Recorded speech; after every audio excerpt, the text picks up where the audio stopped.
the member for her incredible advocacy in making sure that women have autonomy over their own bodies. And, you know, it was so disappointing on the one hand to see, and I understand over half of Conservative members are anti-choice, and to see them speaking about them telling our daughters and telling our sisters what they should do with their bodies. Now that's upsetting enough, but then in the same order, to vote against women being able to get the reproductive medicine they need means that they want them to have no choice whatsoever about their bodies. Not a choice of... Honourable member for St. Albert, Edmonton. Yes, cut him off. Madam Speaker, the Minister of Employment pocketed money from his business partner, the same business partner that was lobbying the Minister's Department while securing $110 million in government contracts.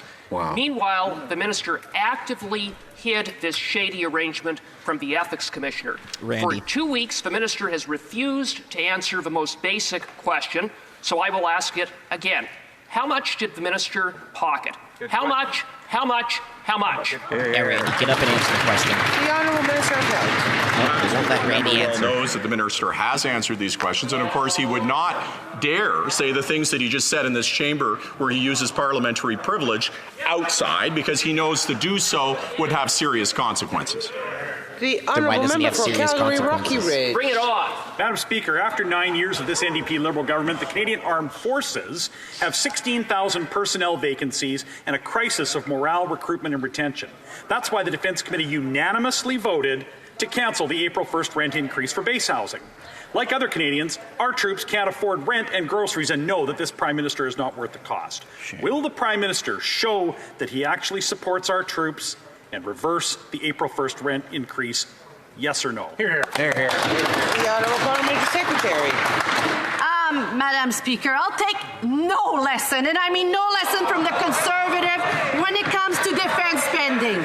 So, they let defence spending drop below 1%. They voted against actually a salary increase for our members.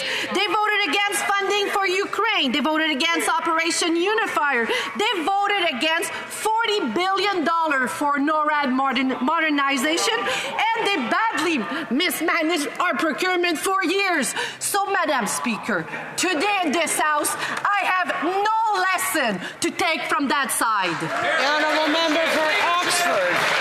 When asked by the media, the Immigration Minister clearly stated that all international students undergo a criminal record check to enter Canada. That is false. Police certificates are not mandatory for international students that enter our country thanks to this Liberal government. This Immigration Minister is following the exact same reckless path of his predecessor, who notoriously lost 1 million people. Why did the Minister mislead Canadians, and can you tell us how many international students were let in without police clearances? Has there ever been a requirement The for that? Honourable Parliamentary Secretary. Madam Speaker, for far too long, international students have been exploited and vulnerable from abuse and fraud. That's why we are taking concrete action. We implemented a new verification process to authenticate the acceptance letters. We raised financial requirements to ensure they are prepared for their lives in Canada. And recently we announced a national cap on student visas. Madam Speaker, we have a responsibility to ensure international students are set up for success, and that's exactly what we're doing.